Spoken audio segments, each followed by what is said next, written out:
नमस्कार दोस्तों, बहुत बहुत स्वागत है आप सभी का एक बार फिर से। और मैं हूं संदीप पाल। आप देखना शुरू कर चुके हैं डेली नाउ 1 to 1। और अगर आप हमारे प्लेटफॉर्म से पहली बार जुड़े हैं तो चैनल को सब्सक्राइब ज़रूर करें और कमेंट्स करके अपनी राय भी दें। दोस्तों, आज हम बात करेंगे बिहार के भागलपुर ज़िले की, जहां 7 विधानसभा सीटें आती हैं।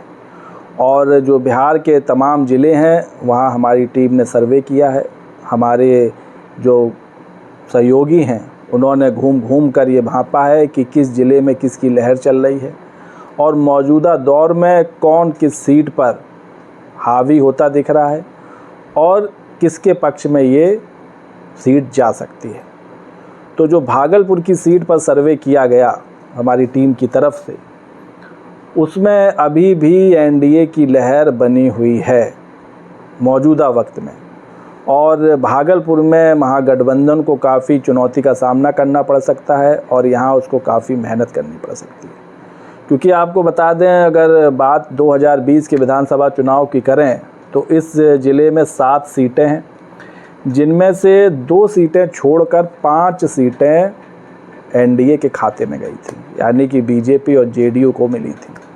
और जिन 2 सीटों पर जीता था महागठबंधन, उसमें से जो एक सीट थी भागलपुर की सीट, वहाँ बहुत क्लोज फाइट थी। और जो कांग्रेस के अजीत शर्मा हैं वो समझिए हारते हारते रह गए थे, क्योंकि हार जीत का जो अंतर था वो सिर्फ 1113 वोट था। तो अब आप समझ सकते हैं कि कितनी क्लोज फाइट थी इस सीट पर। वहीं एक और सीट जो राजद के अली अशरफ सिद्दीकी जीते थे नाथनगर की, वहाँ भी बड़ा कड़ा मुकाबला था और 7,756 वोटों से हार जीत का फैसला हुआ था। यानी कि जो महागठबंधन के प्रत्याशी थे राजद के अली अशरफ सिद्दीकी, वो 7,756 वोटों से जीत पाए थे। तो जो 2 जीत भी मिली थी वो बहुत ही करीबी अंतर से मिली थी। इसलिए मैं कह रहा हूँ जो भागलपुर की 7 सीटें हैं, यहाँ महागठबंधन को काफ़ी मेहनत करने की ज़रूरत है। और जिन 5 सीटों पर एनडीए के प्रत्याशी जीते थे, वहाँ जीत का अंतर उनका काफ़ी अच्छा था।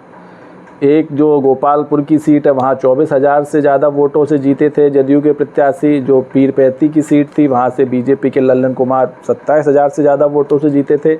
और जो पवन यादव थे कहलगांव से बीजेपी प्रत्याशी, वो 45,000 वोटों से जीते थे, यानी कि 42,000 से ज़्यादा वोटों से जीते थे। तो जो यहाँ एनडीए के प्रत्याशी जीते वो भारी मतों के अंतर से जीते, लेकिन जो महागठबंधन के प्रत्याशी 2 जीते वो एकदम नैरो विक्ट्री कह सकते हैं, एज द लाइन कह सकते हैं। क्योंकि अगर थोड़ा भी उल्टा पुल्टा होता तो ये दोनों सीटें भी महागठबंधन को नहीं मिलती। तो चलिए पहले आपको बताते हैं 2020 में जो भागलपुर की 7 विधानसभा सीट है, यहाँ किस पार्टी का कौन नेता जीता था, महागठबंधन के खाते में कितनी सीटें गई थी, एनडीए के खाते में कितनी सीटें गई थी।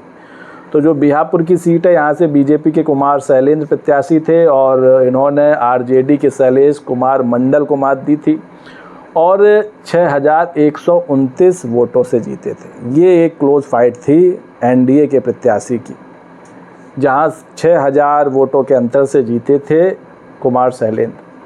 इसके बाद जो गोपालपुर की सीट थी, यहाँ से जेडीयू के नरेंद्र कुमार नीरज जीते थे और आरजेडी के शैलेश कुमार दूसरे नंबर पर रहे थे और 24,000 वोटों से जेडीयू प्रत्याशी ने जीत दर्ज की थी। पीरपैंती की बात करें, जो रिजर्व सीट है, यहाँ से बीजेपी के लल्लन कुमार जीते थे 27,000 से ज़्यादा वोटों से और आरजेडी के रामविलास पासवान को मात दी थी। इसके अलावा जो कहलगांव की सीट है, यहाँ से भी बीजेपी के पवन कुमार यादव ने जीत दर्ज की थी और कांग्रेस के शुभानंद मुकेश को 42,000 वोटों से हराया था। भागलपुर से जो एक हॉट सीट कही जाती है, यहाँ से कांग्रेस के अजीत शर्मा जीते थे और इन्होंने बीजेपी के रोहित पांडे को कड़े मुकाबले में 1,113 मतों से हराया था। अजीत शर्मा को 65,502 वोट मिले थे और बीजेपी के रोहित पांडे को 64,369 वोट मिले थे। वहीं बात करें सुल्तानगंज की सीट की, तो यहाँ से भी जेडीयू के ललित नारायण मंडल जीते थे और उन्होंने कांग्रेस के लल्लन कुमार को 11,000 से ज़्यादा वोटों से हराया था। और जो नाथनगर की सीट है यहाँ से आरजेडी के अली अशरफ सिद्दीकी जीते थे और इन्होंने जदयू के लक्ष्मीकांत मंडल को हराया था 7,756 वोटों से। अली अशरफ सिद्दीकी को 78,832 वोट और लक्ष्मीकांत मंडल को 71,076 वोट मिले थे।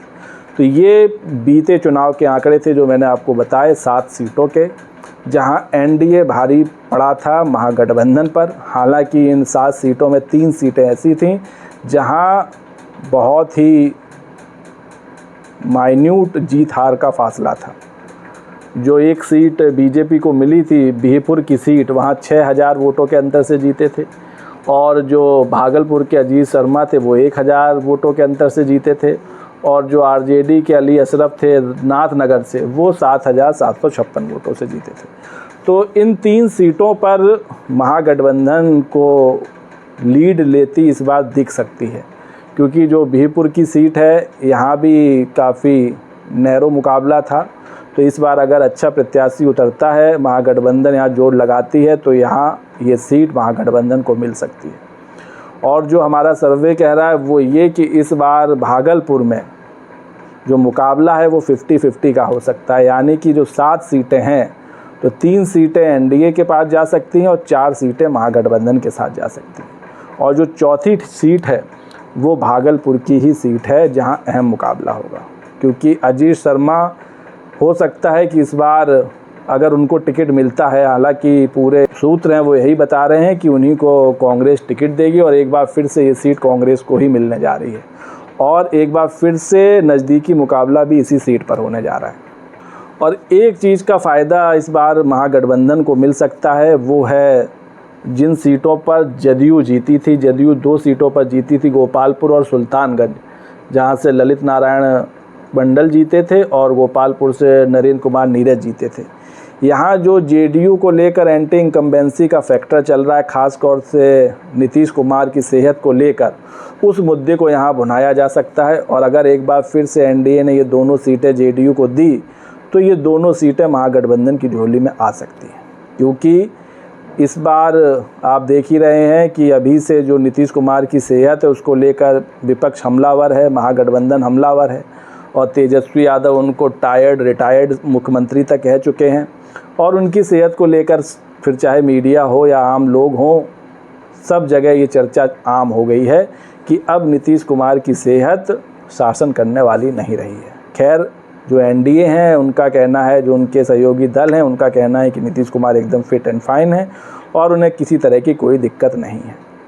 तो जो सर्वे है उसके मुताबिक इन 7 सीटों पर इस बार महागठबंधन 4 सीटें जीत सकती है और लीड ले सकती है और इसकी एक मेन वजह नीतीश कुमार हो सकते हैं।